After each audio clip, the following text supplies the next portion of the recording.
Baik, Assalamualaikum warahmatullahi wabarakatuh. Saya yang bernama Muhammad Ari dengan NIM 1051700534. Tugas tata kelola keuangan negara. Adapun tugas yang pertama ialah jelaskan definisi keuangan negara, ruang lingkup, dan asas-asas pengelolaan keuangan negara. Adapun definisi keuangan negara ialah segala hak dan kewajiban negara yang dapat dinilai dengan uang,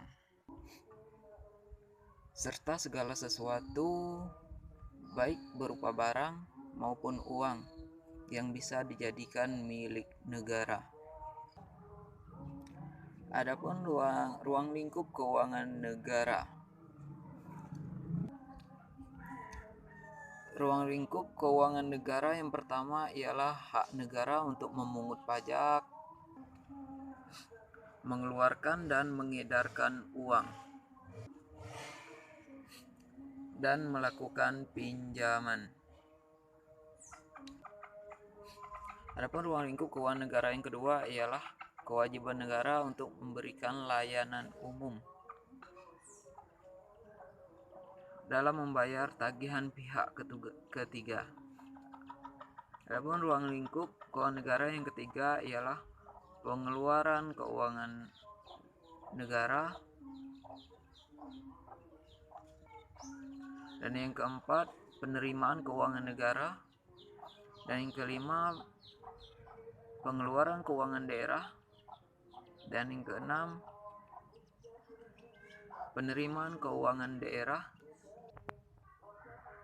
Adapun yang ketujuh, ruang lingkup keuangan negara ialah keuangan atau kekayaan negara yang dikelola sendiri ataupun oleh pihak lain, baik berupa uang, surat berharga, hutang piutang, dan barang, serta hak-hak lain yang dapat dinilai dengan uang. Dan di sini saya juga akan menjelaskan yaitu asas-asas keuangan negara. Asas-asas keuangan negara terdiri dari asas tahunan, asas universalitas, asas kesatuan, asas spesialitas, asas akuntabilitas, asas profesionalitas, dan asas keterbukaan. Adapun yang pertama, asas tahunan, yang berarti yang mengisyaratkan bahwa anggaran negara dibuat secara tahunan, yang harus mendapat persetujuan dari DPR. Dan yang kedua ialah asas universalitas atau kelengkapan, yang berarti memberikan batasan atau tidak diperkenankan terjadinya percampuran antara pengeluaran dan penerimaan negara. Dan yang ketiga ialah asas kesatuan, yang berarti mempertahankan hak budget dari Dewan secara lengkap, yang berarti semua pengeluaran harus tercantum di dalam anggaran. Adapun asas yang ketiga dari asas-asas pengelolaan keuangan negara ialah asas spesialitas, yang mensyaratkan bahwa semua jenis pengeluaran harus dimuat di dalam mata anggaran dan dilaksanakan secara konsisten. Adapun asas yang keempat yaitu asas akuntabilitas, yang berorientasi pada hasil. Yang mana asas akuntabilitas berarti setiap penggunaan anggaran wajib menjelaskan atau menerangkan semua jenis kegiatan, baik itu keberhasilan ataupun kegagalan dari program yang menjadi tanggung jawabnya. Adapun asas yang keenam ialah asas profesionalitas, yang berarti di sini yang mensyaratkan bahwa Pengelolaan keuangan negara harus dikelola oleh orang-orang yang profesional atau ahli di bidangnya. Adapun asas yang ketujuh ialah asas keterbukaan. Asas keterbukaan pengelolaan keuangan negara. Yang di sini berarti mewajibkan. Berarti di sini bahwa mewajibkan adanya keterbukaan di dalam pengelolaan keuangan negara, atau adanya mewajibkan keterbukaan di dalam pembahasan keuangan negara. Adapun di sini soal yang kedua, tugas yang kedua ialah menyikapi pandemi COVID-19 yang terjadi di tanah air. Beberapa kebijakan telah dikeluarkan pemerintah terkait penggunaan pos-pos keuangan tertentu yang telah dialihkan dalam rangka menanggulangi COVID-19, seperti penggunaan dana desa, pilkada. Menurut saudara, sudah tepatkah kebijakan dan langkah-langkah yang diambil pemerintah dimaksud dalam perspektif pengelolaan keuangan negara? Baik, di sini menurut saya langkah-langkah yang diambil oleh pemerintah penggunaan keuangan negara yang berupa dana desa untuk penanggulangi wabah COVID-19 ini sudah tepat.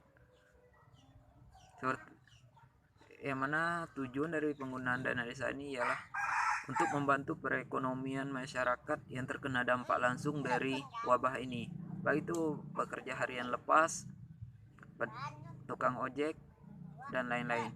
Seperti yang dilansir dari kompas.com bahwa Presiden Joko Widodo telah mengisyaratkan kepada kepala desa untuk penggunaan dana desa di dalam program padat karya tunai.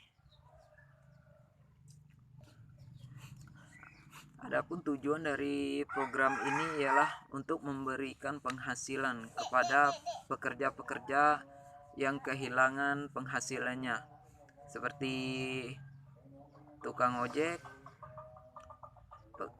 pedagang kecil, dan pekerja lepas harian lainnya yang kehilangan penghasilannya akibat wabah ini. Dari arah perintah dari Presiden Joko Widodo berarti telah mengisyaratkan bahwa penggunaan dana desa untuk membantu penanggulangi wabah ini boleh dilakukan. Mengingat setelah ditetapkannya pembatasan sosial berskala besar, sehingga pedagang-pedagang kecil, tukang ojek, dan pekerjaan harian lainnya kehilangan penghasilannya. Mengingat Indonesia tidak mampu atau tidak sanggup di dalam hal ekonomi untuk menerapkan lockdown, karena diprediksi Indonesia akan bangkrut dalam hal ekonomi jika menerapkan lockdown. Maka ditetapkanlah pembatasan sosial berskala besar. Dari pembatasan sosial berskala besar memberikan efek yang banyak kepada masyarakat, memberikan efek langsung dalam hal ekonomi. Seperti yang saya sebutkan tadi ialah pedagang kecil, tukang ojek. Maka dari itu, untuk membantu mereka yang kekurangan atau kehilangan mata pencariannya akibat kehilangan penghasilannya akibat wabah ini, Presiden memerintahkan kepada kepala desa untuk melontarkan dana desa untuk memberikan bantuan secara langsung. Hal ini dana desa boleh dilakukan.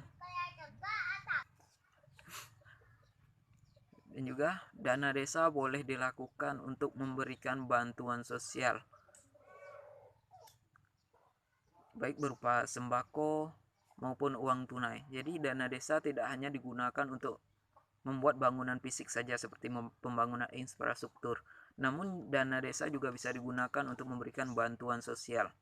Adapun yang dilakukan oleh Bapak Rudi sebagai Bupati Garut ialah memberikan bantuan sebanyak 10 juta per RW atau 700.000 per ODP atau PDP yang siap mengkarantina dirinya selama 14 hari. Adapun dana yang dikelontarkan ya sebesar 40 miliar yang dialihkan dari program penyediaan air bersih. Semua boleh dilakukan untuk sama-sama memerangi wabah ini.